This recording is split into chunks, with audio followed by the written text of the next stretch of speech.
Usapang kalusugan sa Health Check Plus. Alamin ang mga payong medikal mula sa mga totoong eksperto. Ang kaalaman ay kapangyarihan. Usapang kalusugan sa Health Check Plus.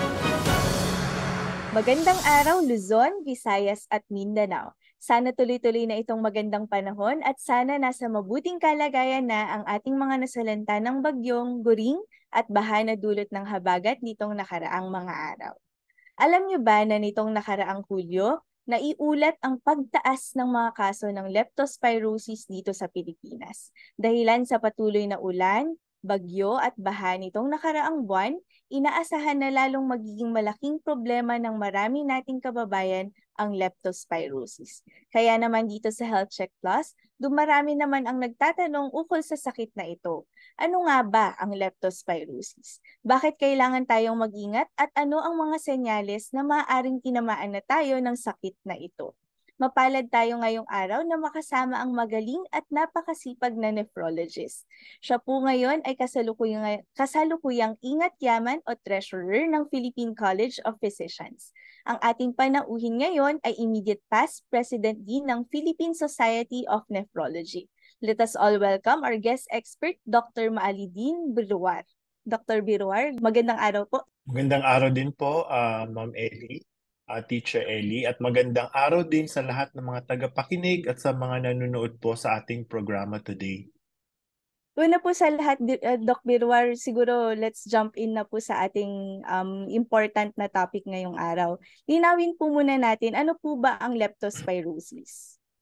Okay, so pag sinabi nating leptospirosis, ito ay isang infection na dulot ng bakterya na Leptospira, no? Yun yung tinatawag sa bakterya at ito ay nakukuha natin mula sa mga hayop.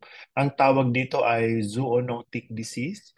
So which means nakukuha natin ito galing sa mga animals. Usually, no, yung pinaka-common ay yung rats.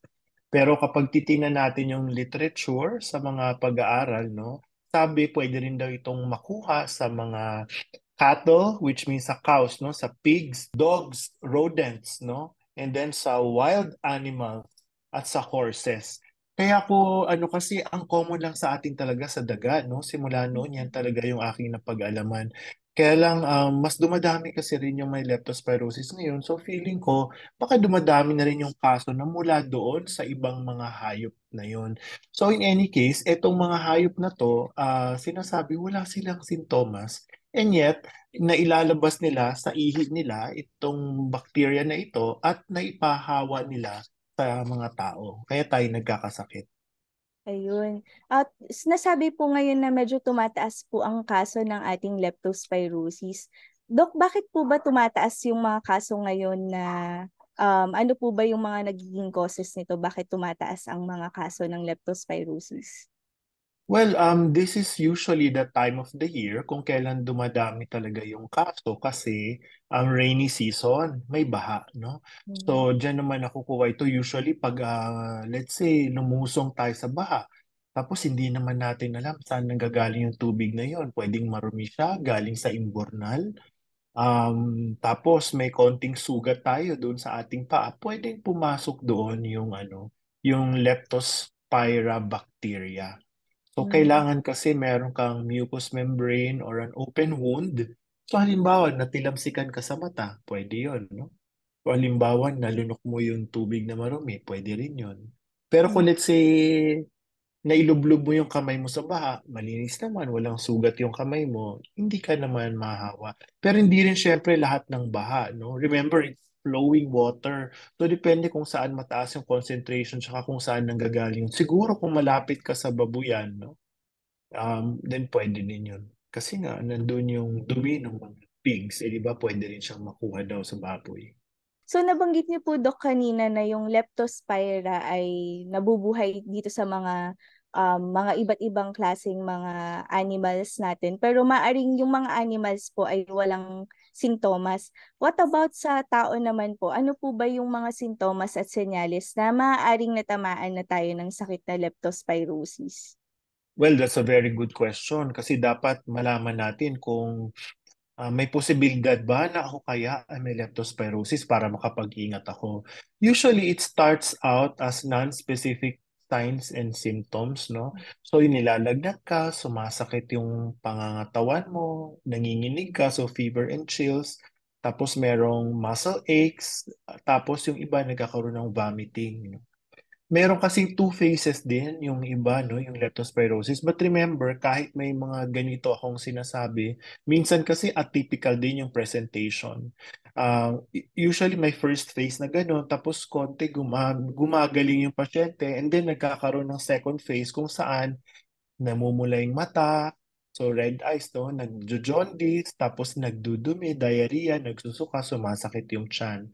So, kumbaga, mas nagiging more severe yung nararamdaman ng pasyente. Ngayon, kapag naninilaw na siya, yan na yung tinatawag natin na Wales disease, kung saan meron ng jaundice, renal failure, tsaka meron na rin pagdudugo, no? Yung bumabagsak kasi yung platelet nila, nagkakaroon ng bleeding tendencies, yung patients with leptospirosis. Yun actually yung severe form. So Mm. sana hindi na umabot sa severe form kung maagapan ka agad ito, kung magamot ka agad, no, initial ano pa lang signs and symptoms na naramdaman na. Siyempre importante dito, alam mo kung let's say lumusong ka ba sa baha or kung maganda kasi yung pag-history ng doktor at yung pagsasabi mo ng mga nangyari sa'yo, kung maganda yung memorya mo, mauunahan naman namin yun eh. Kasi may mga gamot na pwedeng ibigay para maiwasan ng leptospirosis. Dok, nabanggit ninyo na may mga gamot at may mga senyales na dalawang phases. Curious lang po ako, ilang araw po ba bago usual na lumabas ang mga sinasabing signs and symptoms? Pagkatapos po ng exposure, halimbawa po ay lumusong sa baha, mga ilang araw po before lumabas yung mga signs and symptoms na ito? Well, medyo malawak yung tinatawag na incubation period, no? It can be anywhere from 2 days up to 4 weeks. Hmm. So on the average, around mga 10 to 14 days. So sabihin na natin mga 2 weeks from the time of exposure. Tapos bigla magkaroon na ng symptoms yung patient, doon na siya magkakasakit ng leptospirosis. So dapat alam mo talaga yung nangyari sa 2 weeks back or pag lumusong ka sa baha, meron kaming pinapakalat na algorithm na pwede kang uminom ng isang antibiotic tinatawag na doxycycline. Of course, prescription is needed so you have to talk to your doctor, kausapin yung doktor para dito. At nakalagay doon kung gaano kadalas kang bibigyan, depende sa level of exposure mo at kung may sugat ka o wala. Kasi magkaiba yun kung talagang high risk ka or low risk ka. Doc Birwar, linawin lang po natin, no, pagka na-expose po, meron po tayong binibigay na doxycycline, pero depende pa din po ito sa advice ng doktor. Tama po ba? Correct. Kasi hindi naman nabibili yung doxycycline. So dapat makipag-usap ka sa doktor if you think you are at high risk for developing leptospirosis para maresetahan ka. Ayun, yun po no, sa mga taga-subaybay po natin, kapag lumusong ng baha o kaya mas malaki ang exposure, napaka-importanting magkonsulta sa ating mga doktor para mabigyan ka agad nitong gamot na ito. Doc Birwar, sa ospital o medical clinic, ano po ang mga usual na diagnostic procedures na ginagawa naman para malaman na leptospirosis nga po ang tumama sa atin? Well, kasi masasabi nating endemic, no, or common na ito sa Pilipinas. So kahit na wala tayo ng blood test, sa history taking pa lang, pakikipag-usap sa pasyente, tapos kinakapa namin minsan yung likod ng paa nila, yung sako, hindi yung sako yung sa may taas. Yung sa binti, no, sumasakit kasi yun. And usually, that's a common sign that you will see among patients who have leptospirosis. So pag gano'n, tapos history, pero actually, meron ding diagnosis talaga na diagnostic test that we can do. May tinatawag na microbiologic test, no? Yung MAT, antimicrobial testing, para malaman kung merong bacteria sa dugo o wala. Meron din yung DNA PCR, meron din yung serum antibody. Depende yon kung anong available dun sa hospital. So, itanong na lang nila. Pero meron, pwedeng gamitin yung dugo mo para malaman kung meron kang sakit na leptospirosis o wala.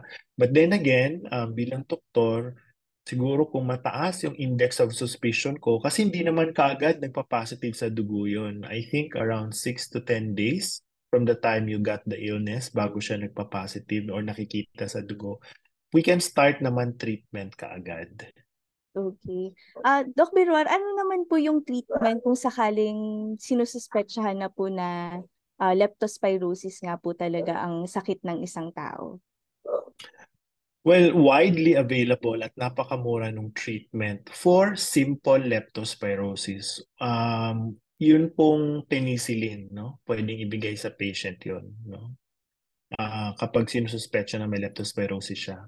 Kaya lang, kapag lumala ito, grabe kasi ang complications ng leptospirosis. So yun yung ating gustong iwasan kasi pwedeng lumala yung sakit mo at imbes na isang antibiotic lang ang iinumin mo, maraming kailangan gawin sa'yo because of the complications. So wag silang matakot. Siyempre dapat mangamba, no, para mag-ingat sila, pero wag matakot kasi may gamot naman ang leptospirosis. At most of the time, simple lang naman ito. Yung iba nga, siguro gumagaling ng kusa, no? Hindi lang namamalayan. But of course, kung iniisip natin na may lepto tayo, dapat talaga magpa-check up tayo sa doktor para maagapan ito.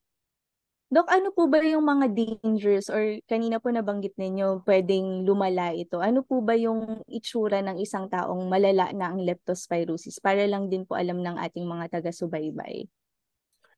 Yes, Teacher Ellie, thank you for asking that, no? Kasi actually, hindi lamang sa akin yung responsibility sa paggamot ng leptospirosis. Actually, it's an infectious disease. So, infection siya, no?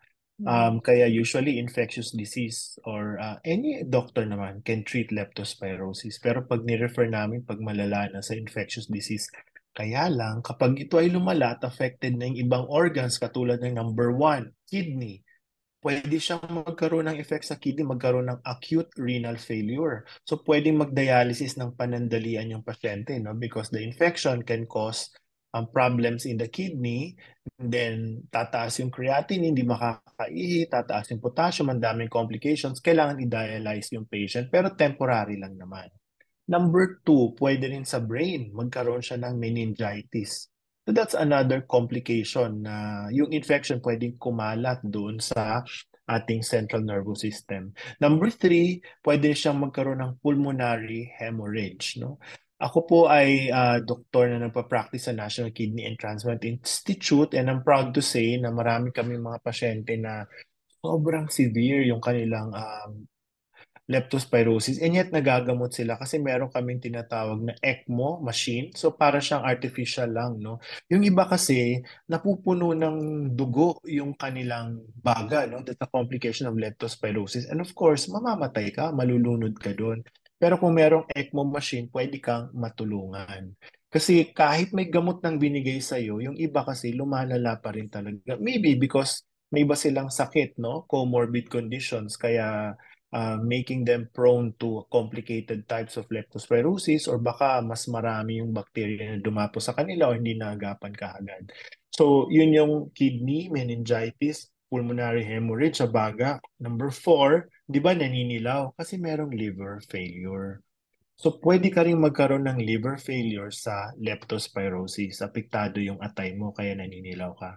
And then, pwede rin ma-affect ang heart. May tinatawag na myocarditis or arrhythmia secondary to leptospirosis. So, some people may also die because of this complication. Pero ang pinaka-common talaga, yung kidney at saka yung sa baga. Liver. Ayun. So dapat po talaga na napaka-importante na sagot po talaga and ma-address ito agad, no, Doc, para hindi po siya umabot sa liver failure tsaka kidney failure po. Tama po. Mhm. Yes, so tama. Kasi syempre kapag napabayaan, hindi nagamot kaagad, diyan naman dadating yung complications. Ayan. So, napaka-importante po talaga na ma-address ito kaagad. Punta naman po tayo, Dok, sa prevention. Paano po ba ito maiiwasan? Meron po ba tayong pwedeng maipayo sa ating mga kababayan? Number one, siguro yung sasabihin ko, cleanliness. No, kailangan malinis tayo.